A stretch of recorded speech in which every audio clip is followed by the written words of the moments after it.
네, 계속해서 수수료 관련 사례를 보도록 하겠습니다. 이번 사례는 거래 내용 먼저 보겠습니다.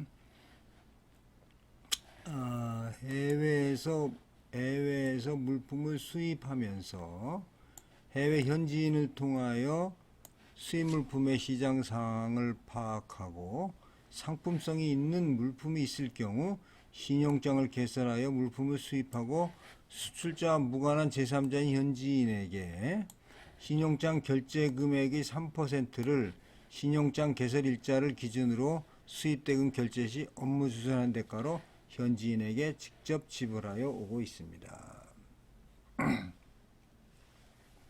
그러나 급격히 변하는 무역 환경 속에서 경쟁력 저하로 현지인과 수수료 인하 협상을 진행하던 중 물품이 수입되어 물품의 특성상 신속히 통과할 수밖에 없어 수입 물품이 해외 수수료 협상을 마무리하지 아니한 상태에서 종전대로 결제 금액의 3%를 포함하여 수입 신고를 하여 통관을 하고 그 이후 수입 물품 대금 결제 시 수수료를 수입 대금 결제 금액의 2%로 인하, 3% 주다가 2%로 인하했습니다.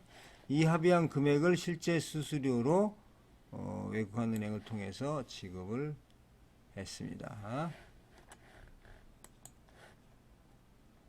자, 수입 신고 시 가산한 수수료 3%와 실제 지급한 수수료 2% 차익인 1%를 환세 환급을 받을 수 있는지. 그러면 여기서 3% 이거는 이제 관세 환급에 사실 가산 구매 수수료인지를 봐서 구매 수수료에 해당된다면 이거는 공제가 되는 거니까 환급 받을 수 있는 거죠. 그러니까 이게 지금 관세로 환급이 아니고 구매 수수료인지 그 여부가 쟁점이 되겠습니다.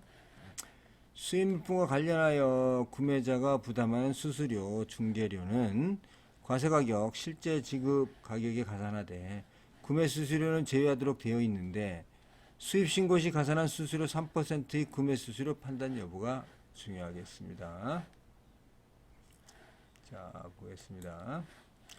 구매 수수료란 수입 물품을 구매함에 있어서 수입자가 그의 대리인에게 해외에서 수입자를 대표하는 서비스의 대가로 지불하는 거죠. 그래서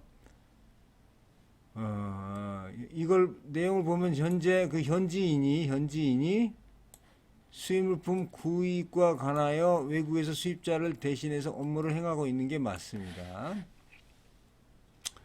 이 구매 위탁 계약서 등 문서에 명백하게 입증이 되어야 하는데 이것은 이제 위탁 업무의 내용이라든지 수수료율, 실제로 수입자의 지시를 받고 위탁된 업무를 수행하고 있는지 여부를 전부 확인해야 합니다.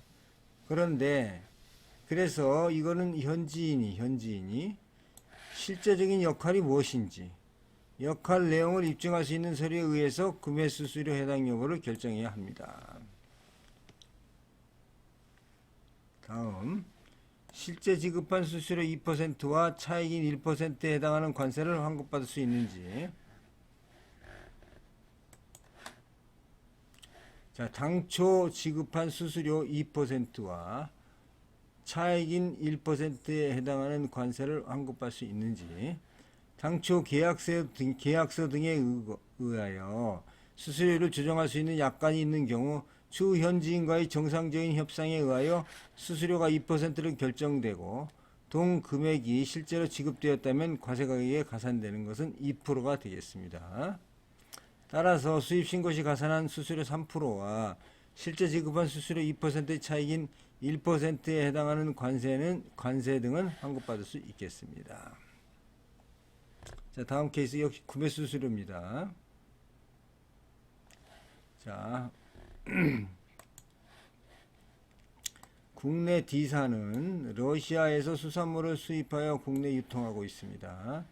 이 국내 D사는 러시아 선사 측과 계약을 체결하기 위하여 러시아에 상주하고 있는 개인 사업자와 구매 대행 계약서를 체결합니다.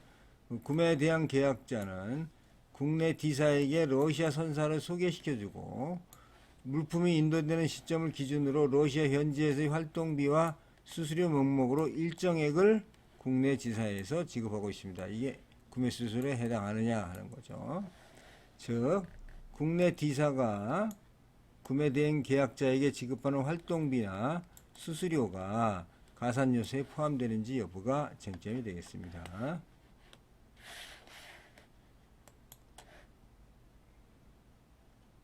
검토해 보겠습니다. 수입 물품의 과세 가격은 관세법 제30조 1항 규정에 의거 우리나라에 수출하기 위하여 판매되는 물품에 대하여 구매자가 실제로 지급하였거나 지급해야 할 가격 맞습니다. 구매자가 부담한 수수료 및 중개료 등 금액을 가산하여 조정한 가격을 기초로 결정하는 것을 원칙으로 합니다.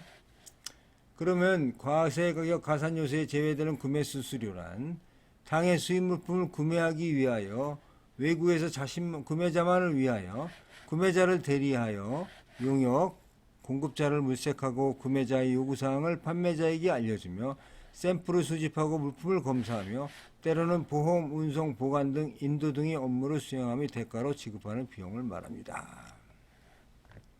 자, 다음은 해외에서 수행한 기술자의 그 훈련 용역비 과세가격 가산 여부입니다.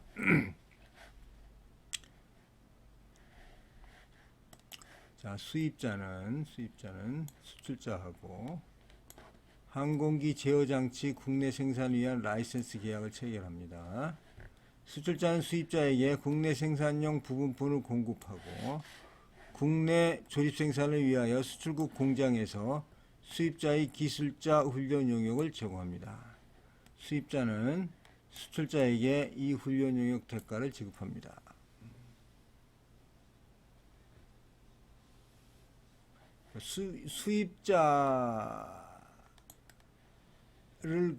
수입자의 기술자를 해외로 보내서 이 사람을 훈련시키는 거죠.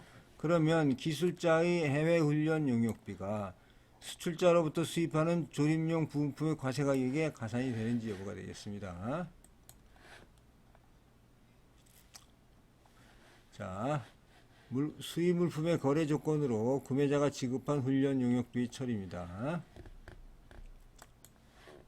관세법 시행령 제20조 제3항 3호는 수입 물품의 거래 조건으로 구매자가 지급하는 외국 훈련비는 관련 수입 물품의 과세 가격에 가산합니다.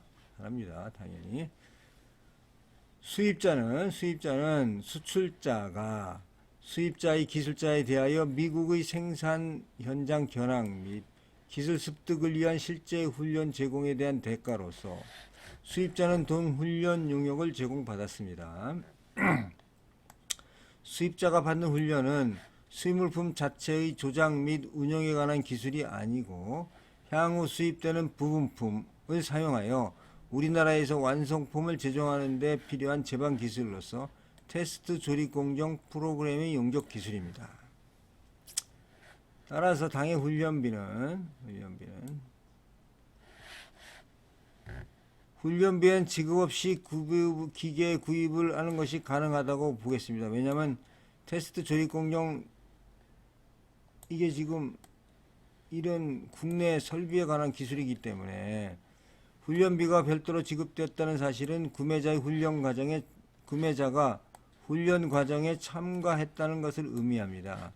이 경우 훈련비는 당해 기계에 대한 판매 조건이 아니기 때문에 당해 수입 물품을 위해서 지급한 것이 아닌 것입니다. 그래서 과세 가격에 가산이 되지 않는다 이렇게 보겠습니다.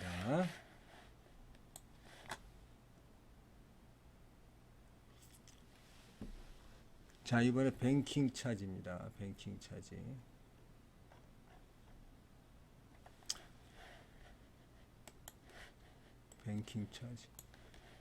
관세의 과세가격 결정 시 수입 물품의 거래 조건으로 구매자가 부담하는 수입거래 관련 해외 발생 금융비용, 뱅킹 차지가 실제로 지급되었거나 지급해야 할 가격에 포함이 되는지에 대한 것이 쟁점이 되겠습니다. 구매자는 K국의 판매자로부터 바나나 5천 상자를 5만 불에 구입을 합니다. 판매자가 판매 조건으로 수입국 이외의 지역에서 발생하는 모든 운행 수수료를 구매자가 부담할 것을 요구하자 구매자는 한국 이외의 지역에서 발생하는 포스티지 어드바이징 앤드 페이먼트 커미션을 포함한 모든 뱅킹 차지를 구매자가 부담한다는 특별 조항을 기재한 신용장을 개설했습니다. 이제 그쪽에서의 은행의 취급 비용이 되겠죠. 은행 비용이죠. 취급 수수료. 구매자는 수입 대금을 지급함과 동시에 수출국의 판매자 거래은행에서 청구한 통지 수수료, 매입 수수료, 우편 수수료 등의 은행 수수료 첨부를 수입물품의 대가와 별도로 국내 거래은행에 지급했습니다. 거래은행 동비용은 수출국 은행에 송부했죠. 이렇게 은행 수수료를 이제 송부를 했습니다. 자, 구매자의 종전 수입거래 계약에는 수출국에서 발생한 금융비용은 전부 판매자가 부담하는 조건이었는데 이번에 구매자가 부담하는 조건으로 바뀌었다는 거죠. 자, 보겠습니다. 관세의 과세가격 결정 시 수입물품의 거래 조건으로 구매자가 부담하는 수입거래 관련 해외 발생 금융비용 뱅킹 차지는 이게 실제로 지불하였거나 지불해야 할 가격에 포함되는지 여부가 쟁점이 되겠습니다. 자, 동권 지리의 수입물품 거래 조건으로 구매자가 부담하는 수입거래 관련 해외 발생 금융비용은 동비용을 구매자가 부담함에도 당해 수입물품에 대하여 동비용에 상응하는 가격인하가 없었다면 동비용은 판매자의 이익을 위하여 간접적인 지급액으로 볼 수 있기 때문에 이것은 관세법 및 같은 법령 시행령 3조에서 규정하는 구매자가 실제로 지불하였거나 지불할 가격에 포함이 되는 것이다. 이 간접비용으로 보는 것이죠. 자, 여기까지 하고 다음 사례는 다음 시간에 보도록 하겠습니다. 감사합니다.